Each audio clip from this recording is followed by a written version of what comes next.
Temperature zones of the world, यही वो अध्याय है जिसकी शुरुआत हम लोगों ने पिछले कक्षा में की थी, क्योंकि आप लोग हैं क्लास 5 में और क्लास 5 में एसएसटी के तहत यह आपको अध्याय संख्या 4 के तौर पर पढ़ना है और इसकी शुरुआत जैसा कि मैंने कहा कि पिछली कक्षा में हम लोगों ने शुरुआत की थी। अब हम लोग वहीं से इस अध्याय को आगे बढ़ाएंगे इस कक्षा के माध्यम से और सबसे पहले बात करेंगे एल्टीट्यूड का कि आखिर एल्टीट्यूड जो है ये कैसे एक फैक्टर बनता है अफेक्ट करने के लिए क्लाइमेट को, यानी कि फैक्टर्स अफेक्टिंग क्लाइमेट में हम लोगों ने लैटिट्यूड को देख लिया। अब हम लोग पृष्ठ संख्या 28 पर आएंगे और बात करेंगे एल्टीट्यूड का। एल्टीट्यूड का मतलब होता है ऊंचाई। लिखा हुआ है एल्टीट्यूड के बारे में, altitude of a place refer to its height above the sea level. Altitude किसी भी जगह का समुद्री सतह से उस जगह की ऊंचाई कितनी है, यही वहां का एल्टीट्यूड कहलाता है। एल्टीट्यूड का मतलब ऊंचाई। ऊंचाई कहां से? तो सी लेवल से, यानी कि समुद्री सतह से। We know that the higher we move the cooler it becomes. जितना ज्यादा ऊपर जाएंगे समुद्री सतह से उतना ज्यादा ठंड होगा।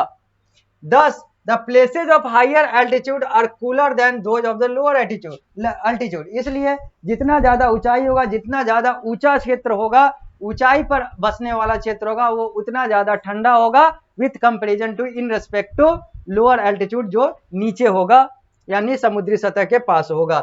This is why Shimla is cooler than Chandigarh. इसी के कारण से शिमला और चंडीगढ़ में शिमला में ज्यादा ठंड पड़ता है चंडीगढ़ की तुलना में, जबकि चंडीगढ़ में ज्यादा ठंड पड़ता है चेन्नई की तुलना में, क्योंकि जितना ज्यादा ऊंचा जाएंगे उतना ज्यादा ठंड बढ़ता चला जाएगा। आगे अगर हम लोग बात करें तो यहां पर लिखा हुआ है एक डायग्राम के माध्यम से, यहां पर आप लोग को बताया गया हुआ है कि यहां पर एल है, एच है, एच है, एल है। एल का मतलब लोअर प्रेशर, एच का मतलब हाइयर प्रेशर। एल का मतलब लोअर प्रेशर, एच का मतलब हाइयर प्रेशर। तो यहां पर लिखा हुआ है कि एयर ये लोअर प्रेशर है, ये लोअर प्रेशर है, ये हाइयर प्रेशर है। एल एच ये लोअर टेम्परेचर है और ये हाइयर टेम्परेचर है। एल यहां पर लोअर प्रेशर, यहां पर एल लोअर प्रेशर, यहां पर एयर टेम्परेचर दे रहा है, यहां पर लोअर प्रेशर, यहां हाइयर प्रेशर, यहां पर हाइयर प्रेशर। तो अब यहां पर यही बताया जा रहा है कि एयर टेम्परेचर यहां पर 15 डिग्री सेंटीग्रेड है, यहां पर एयर टेम्परेचर जो है वो 25 डिग्री सेंटीग्रेड है या फिर 25 डिग्री सेल्सियस है। 25 डिग्री सेल्सियस और 15 डिग्री सेल्सियस और 25 डिग्री सेल्सियस। और यहां पर 8 किलोमीटर, यहां पर 1 किलोमीटर ये दे रहा है कि air advects from the higher pressure area to the lower pressure area. यहाँ पर 8 किलोमीटर की रफ्तार से, यहाँ पर 1 किलोमीटर की रफ्तार से।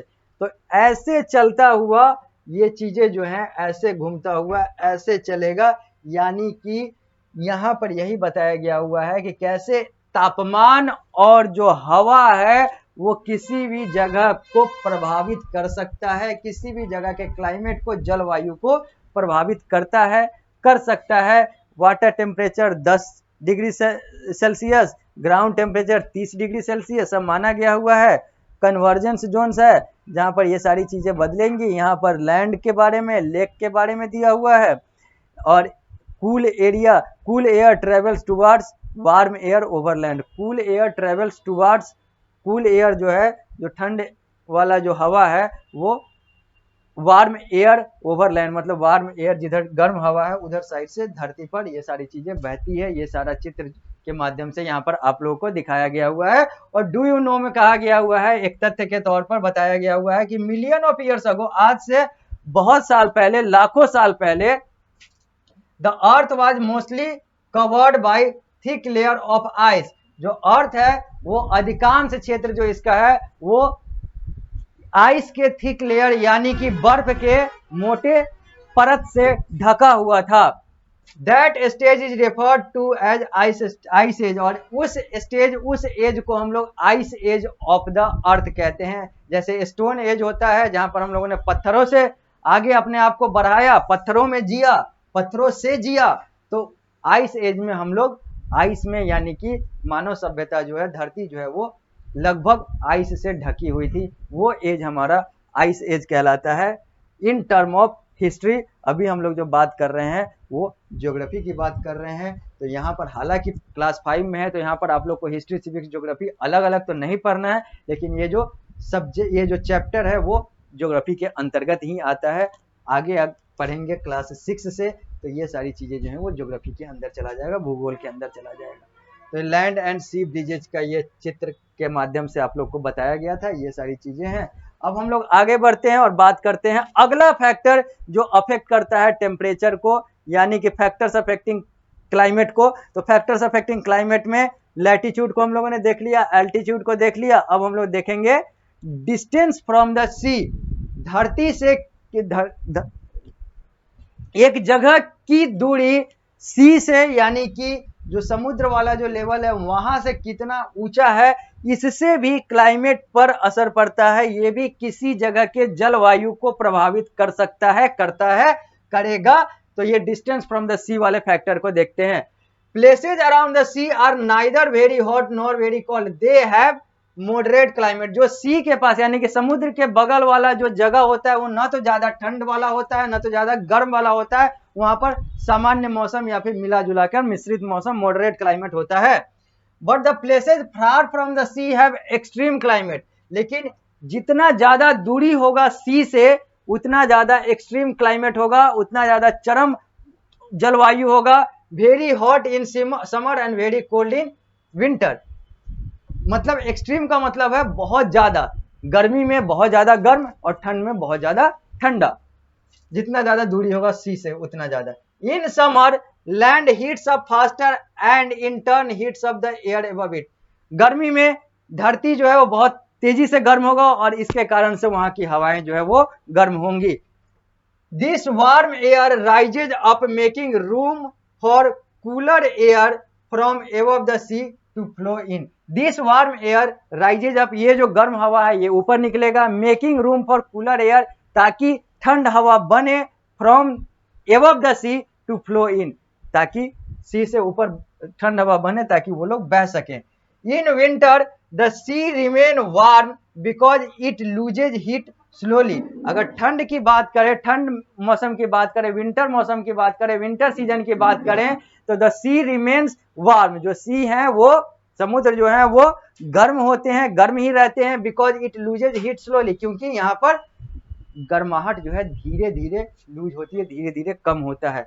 While the land become cool, जबकि धरती जो है वो ठंडक वाली हो जाती है, ठंड वाली हो जाती है। This is how sea breezes maintain moderate climate in the nearby area. इसके कारण से सी ब्रिजेज के पास, सी ब्रिजेज जो है वो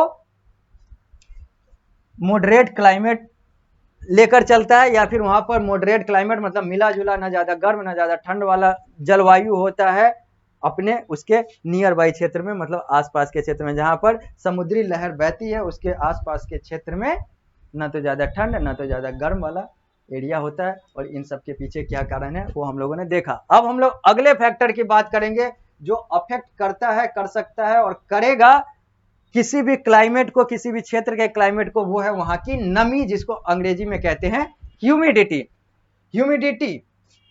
humidity refers to the amount of moisture in the air of a place. Humidity का मतलब होता है एक जगह पर amount of the moisture in the air, air में, हवा में कितनी नमी है उसकी मात्रा ही ह्यूमिडिटी कहलाती है। The distance from the sea also affect humidity. Sea से यानी कि समुद्र से, समुद्री सतह से जितना ज्यादा दूरी होगा एक जगह का, वहां का ह्यूमिडिटी, वहां की नमी उतनी ज्यादा प्रभावित होगी। Places located near the sea have higher humidity as very extensive evaporation take place from the nearby sea. और इसी के कारण से जो places located near the sea होते हैं, जो समुद्र के पास के जो जगह होते हैं, वहां पर बहुत ज्यादा नमी होती है, बहुत ज्यादा ह्यूमिडिटी होती है। Therefore coastal areas such as, इसके कारण से जो तटीय क्षेत्र हैं जैसे कोलकाता, चेन्नई, मुंबई, ईटीसी है वेरी हायर ह्यूमिडिटी, यहाँ पर बहुत ज्यादा नमी होती है। And the landlocked places, और जहां पर ये सारे कोस्टल एरिया नहीं है, जो धरती से घिरे हुए, जमीन से घिरे हुए क्षेत्र हैं जैसे Bhopal, Chandigarh, Delhi, ETC, when humidity is higher people perspire and sweat more. यहाँ पर ह्यूमिडिटी जो है वो बहुत ज्यादा हायर होता है, जिसके कारण से जो लोग हैं यहाँ पर इनके पसीने आते हैं। तो वही है कि कोस्टल एरिया जैसे Kolkata, Chennai, Mumbai have higher humidity than the landlocked places. Bhopal, Chandigarh, Delhi, Bhopal, Chandigarh, Delhi की तुलना में जो कोस्टल एरिया है, जो तटीय क्षेत्र हैं, कोलकाता, चेन्नई, मुंबई, ये सब यहाँ पर ह्यूमिडिटी नमी ज्यादा होती है। और जब ह्यूमिडिटी ज्यादा होती है तो लोगों के पसीने आते हैं, लोग जो है वो पसीना उनको आता है, मतलब वे प्रेस्पायर और स्वेट, ये सारी चीजें होती है यहाँ पर। अब हम लोग बात करेंगे विंड जो है वो कैसे प्रभावित करता है, हवा जो है वो कैसे प्रभावित करता है किसी भी क्षेत्र के क्लाइमेट को। तो लिखा हुआ है wind also influence the climate of a place. Wind भी जो है वो किसी भी क्षेत्र के क्लाइमेट को इन्फ्लुएंस प्रभावित करता है, कर सकता है, करेगा। और विंड में आइदर बी हॉट और cool depending on the place of its origin. जो हवा है वो या तो गर्म हो सकता है या तो ठंड हो सकता है, जहां से जैसा वो निकला हो उस पर डिपेंड करता है। Wind coming from the sea carry moisture and are cool. वैसा विंड जो कि सी, समुद्र से निकला हुआ होता है, वहां पर नमी होती है और ठंडक होता है। While those from the desert are hot. जबकि मरुस्थल से निकला हुआ विंड जो है, जो हवा है, वो हॉट होता है, गर्म होता है। डू यू नो में दिया हुआ है the scientific study of climate is called climatology. जो हम लोग साइंटिफिक स्टडी, जो वैज्ञानिक अध्ययन करते हैं क्लाइमेट का, जलवायु का, इसको हम लोग क्लाइमेटोलॉजी कहते हैं, यह क्लाइमेटोलॉजी कहलाता है। अब हम लोग बात करेंगे द टेम्परेचर और द हीट जोन। अब हम लोग अलग अलग जोन्स ऑफ हीट की बात करेंगे, अलग अलग टेम्परेचर जोन की बात करेंगे। यानी कि अब हम लोग जब अगली कक्षा में मिलेंगे, क्योंकि इस कक्षा को हम लोग यहीं पर रोकेंगे, विराम देंगे, जब अगली कक्षा में मिलेंगे तो द टेम्परेचर और हीट जोन्स की बात करेंगे और आगे की बात करेंगे। तो मिलते हैं अगली कक्षा में।